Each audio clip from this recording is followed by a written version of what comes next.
तो दोस्तों, क्या आप अपने जीवन में बदलाव लाना चाहते हो? ये सवाल का जवाब तो हर कोई एक ही उत्तर में देगा, अरे बिल्कुल हाँ भाई हाँ। लेकिन हर बार टाल मटोल यानी कि किसी भी काम को टालने की आदत और उसको कमज़ोर इच्छा शक्ति आपको रोक देती है। क्या लगता है कि अरे यार करने तो वालों काम, थोड़ी देर और कोई दूसरा काम कर लेते, जो काम आप नहीं करना चाहते लेकिन आपका मन न चाहते हुए भी उस काम को अपने आप ही आपसे करवा देता है।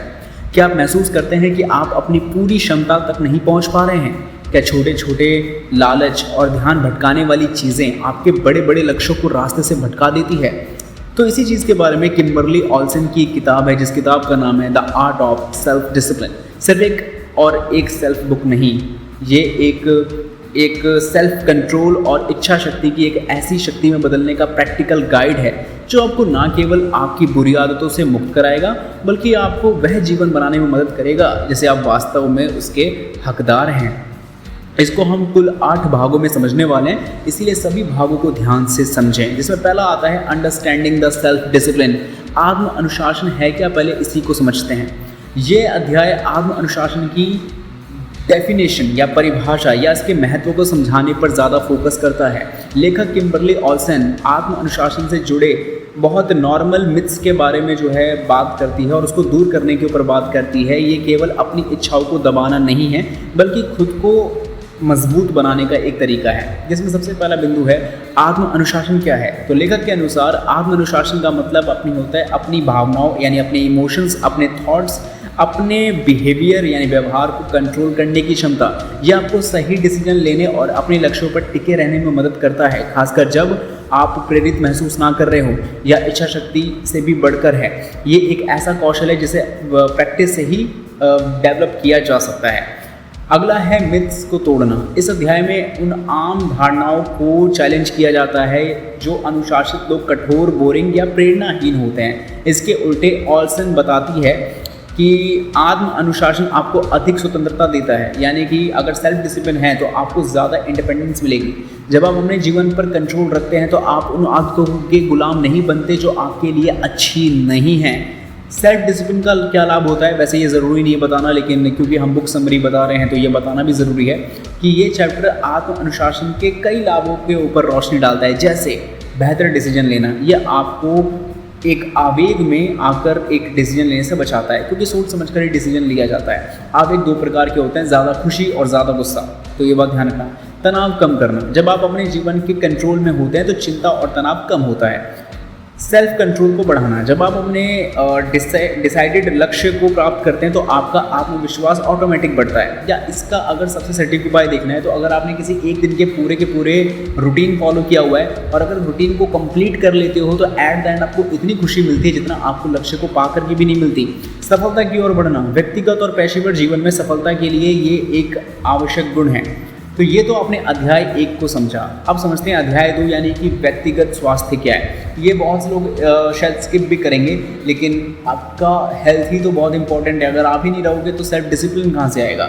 तो ये अध्याय हमारे आत्म अनुशासन को हमारे शारीरिक स्वास्थ्य से भी जोड़ता है। लेखक बताते हैं कि एक स्वस्थ शरीर का एक अनुशासित दिमाग की नींव है। यदि हम अपने बॉडी पर ध्यान नहीं देंगे तो हमारे लिए हमारी मानसिक और भावनात्मक लक्ष्यों पर ध्यान देना बड़ा मुश्किल काम हो जाएगा। इसके मुख्य बिंदु है जैसे नींद का महत्व। लेखक जोर देते हैं कि इनफ नींद तो और क्वालिटी से भरपूर नींद आपके पास होना चाहिए। यह आत्म अनुशासन के लिए सबसे ज़्यादा ज़रूरी है। नींद की कमी से डिसीजन लेने की क्षमता, फोकस, भावनात्मक स्थिरता पर नेगेटिव असर पड़ सकता है और एक नियमित सोने का पैटर्न बनाना ज़रूरी होगा, जिसे हम स्लीप हाइजीन भी कहते हैं। अगला है स्वास्थ्य खान पान। इस चैप्टर में बताया गया है कि हम जो खाते हैं उसका सीधा असर हमारे एनर्जी लेवल और हमारे मूड पर होता है। अब आत्म अनुशासन का अभ्यास करने के लिए हमें पोषण से भरपूर खाने के आइटम्स को चुनना चाहिए और अस्वस्थ विकल्पों से थोड़ा बचना ही चाहिए। जैसे हमें चीनी या कैफीन पर थोड़ी सी जो डिपेंडेंसी है उसे कम करनी पड़ेगी। नियमित व्यायाम, लोग इस बात को बहुत बोरिंग समझते हैं, लेकिन एक रेगुलर या कंसिस्टेंट जिम होना बहुत ज़रूरी है। या व्यायाम भी कर सकते हैं, उसको हम नॉर्मल एक्सरसाइज भी कहते हैं। ऑल्सन बताते हैं कि नियमित शारीरिक गतिविधि न केवल शरीर को मजबूत बनाती है बल्कि दिमागी स्पष्टता, तनाव को रोकने में भी मदद करती है। एक्सरसाइज से एंडोर्फिन नामक हार्मोन रिलीज होता है जो मूड को बेहतर बना देता है और अधिक एनर्जेटिक आपको महसूस या फील करवाएगा। सचेत जीवन शैली यानी माइंडफुल लिविंग, ये अपने शरीर की ज़रूरतों को सुनने और उसकी देखभाल करने की याद दिलाता है। इसका मतलब अपने शरीर के संकेतों को समझना है, जैसे भूख, प्यास, थकान, और उसके अनुसार रिएक्ट आपको कैसे करना है। अगला अध्याय यानी तृतीय अध्याय है भावनात्मक नियमन, इमोशनल रेगुलेशन। ये अध्याय बताता है कि सेल्फ डिसिप्लिन को बनाए रखने के लिए अपनी भावनाओं को समझना और उसे कंट्रोल करना कितना ज़्यादा ज़रूरी है। लेखक के अनुसार हमारी भावनाएं अक्सर हमारे लक्ष्य को भटका देती हैं, चाहे वह टालना हो, खराब आदतें हो, या फिर आवेग में लिया गया निर्णय हो। मुख्य बिंदु है जैसे भावनाओं को पहचानना। पहला कदम अपनी भावनाओं को पहचानना और स्वीकार करना है, चाहे वह नेगेटिव हो या पॉजिटिव। हमें अपनी भावनाओं को दबाने के बजाय उन्हें समझने की कोशिश करनी चाहिए कि वे आ कहाँ से रहे हैं। उदाहरण के लिए, क्या आप कोई काम टाल रहे हैं क्योंकि आप अभिभूत या चिंतित महसूस कर रहे हैं? अगर इसका जवाब हाँ है तो आपको उसका उत्तर भी ढूंढना पड़ेगा।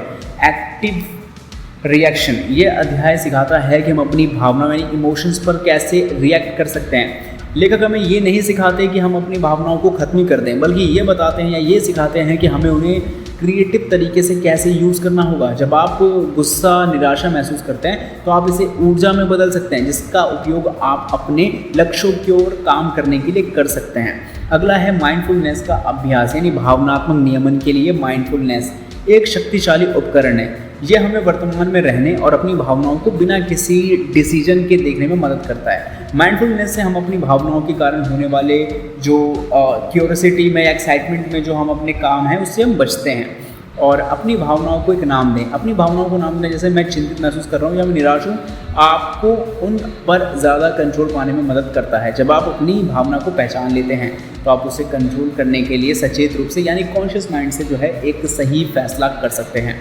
अध्याय 4 टाइम मैनेजमेंट, सबसे ज़्यादा इंपॉर्टेंट चीज़ है सेल्फ डिसिप्लिन के एक कॉन्सेप्ट में, जहाँ पे एक इफेक्टिव समय कंट्रोल या समय मैनेजमेंट आपके सेल्फ डिसिप्लिन का एक बहुत बड़ा हिस्सा है। लेखक के अनुसार जब हम अपने समय का सही यूज़ करते हैं, या अगर मान लो जो व्यक्ति सही यूज़ करना नहीं जानते तो हम उसे आसानी से टाल देते हैं और अव्यवस्था का शिकार हो जाते हैं। समय प्रबंधन सिर्फ कामों को पूरा करने के बारे में ही नहीं, बल्कि हमारे जीवन के लक्ष्यों और प्राथमिकताओं को व्यवस्थित करने के बारे में भी है। जिसके कुछ बिंदु है, प्राइमरी वर्क है उसको डिसाइड करना और कब तक खत्म कर देना है उसे, वो भी डिसाइड करना। लेखक सबसे पहले इंपॉर्टेंट और नॉट इम्पॉर्टेंट कामों के बीच डिफरेंट या कहा जाए आपको अंतर पर करने से जोर देती है। ये बताते हैं कि हमें उन कामों पर ज़्यादा ध्यान देना चाहिए जो हमारे लंबे लक्ष्यों को यानी कि लॉन्ग टर्म जो गोल्स हैं उसको प्राप्त करने में मदद करता है, ना कि उन कार्यों पर जो सिर्फ तात्कालिक आवश्यकताएं हैं। टाल मटोल से बचना, इस चैप्टर में टाल मटोल की आदत को निपटाने के लिए व्यवहारिक रणनीतियां दी गई हैं। जैसे ऑसन बताते हैं कि टाल मटोल अक्सर पूर्णतावाद या परफेक्शंस या किसी काम को शुरू करने के डर से ही पैदा होता है। छोटे छोटे कदम उठाने और एक बार में ही काम पर ध्यान देना केंद्रित करने की सलाह देती हैं। इसका मतलब काम शुरू कर दो, जो होगा वो देख लेंगे।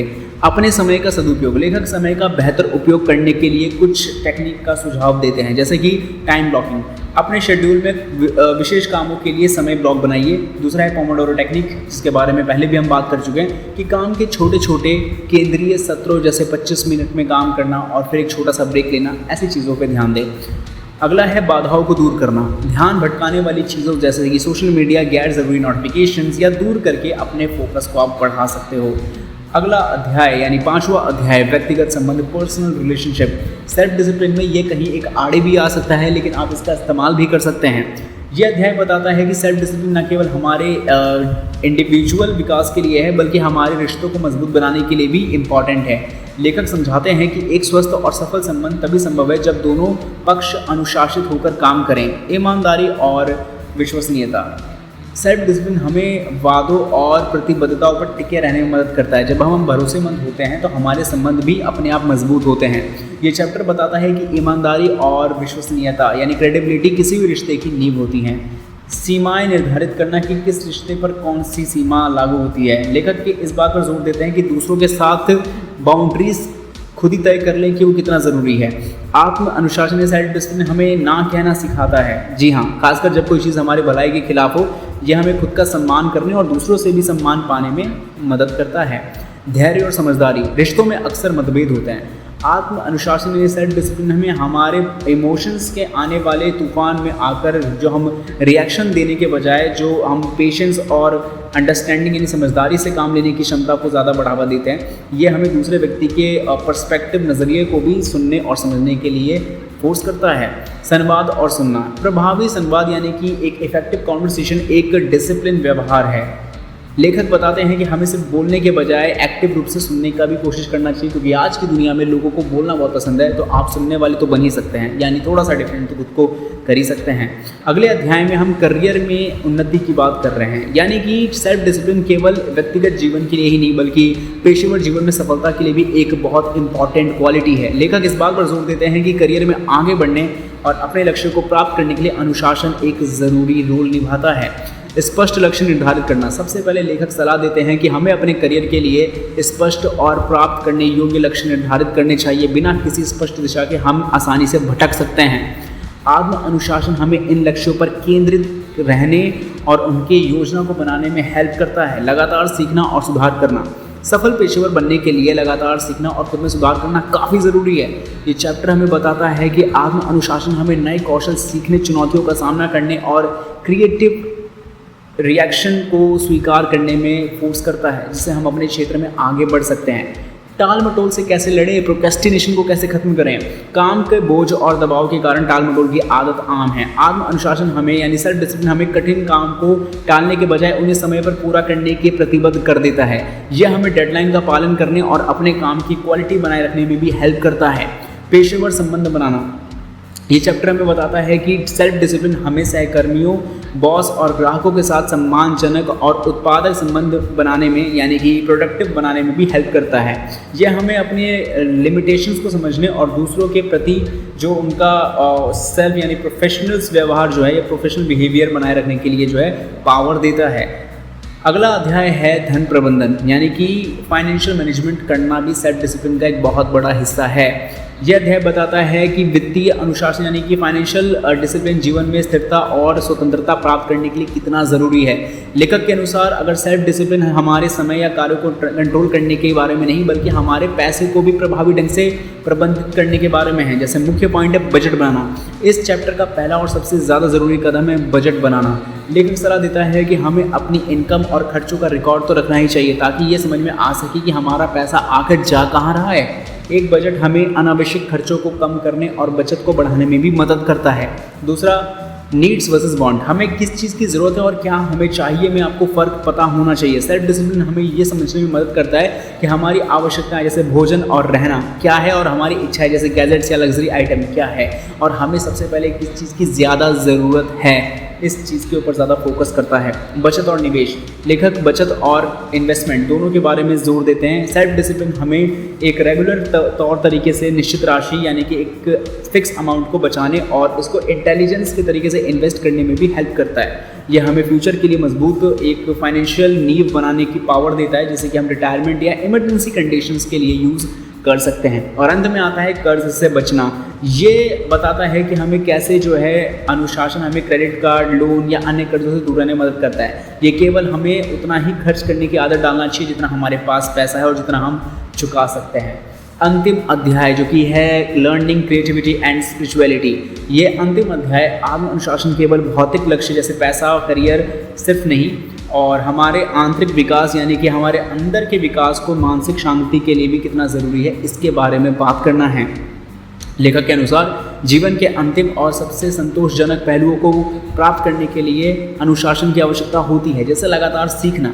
ये चैप्टर हमें लगातार सीखने और अपने ज्ञान को बढ़ाने पर ज़्यादा जोर देता है। आत्म अनुशासन हमें नई किताबें पढ़ने, नए कौशल सीखने, नए कंफर्ट जोन से बाहर निकलने के लिए प्रोत्साहित करता है, जिसे हम एक व्यक्ति के रूप में देखते हैं। रचनात्मकता को बढ़ावा देना यानी क्रिएटिविटी को कैसे बढ़ाएं भाई साहब। तो रचनात्मक यानी क्रिएटिविटी अक्सर प्रेरणा पर डिपेंड करती है, लेकिन डिसिप्लिन हमें नियमित रूप से प्रैक्टिस करने और अपने विचारों को और विकास करने के लिए एक ढांचा देता है। यह हमें रचनात्मक कार्यों के लिए समय निकालने और उन्हें पूरा करने के लिए प्रोत्साहित करता है, चाहे वे लेखन हो या चित्रकला या फिर म्यूजिक।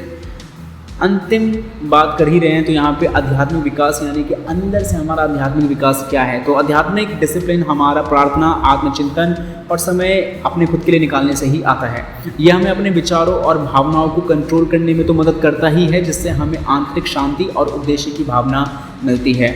और संतुलन और परिपूर्णता, ये अध्याय पूरी किताब के सार को एक साथ लाता है और हमें सिखाता है कि जीवन के सभी क्षेत्र, शरीर, दिमाग, इमोशंस, पैसा और आध्यात्मिक में संतुलन बनाना ही सच्चा आत्म अनुशासन एंड सेल्फ डिसिप्लिन है और हमें परिपूर्ण और सार्थक जीवन जीने के लिए प्रेरित करता है। कुछ भी पूछना हो कमेंट्स में लिख के पूछ सकते हैं।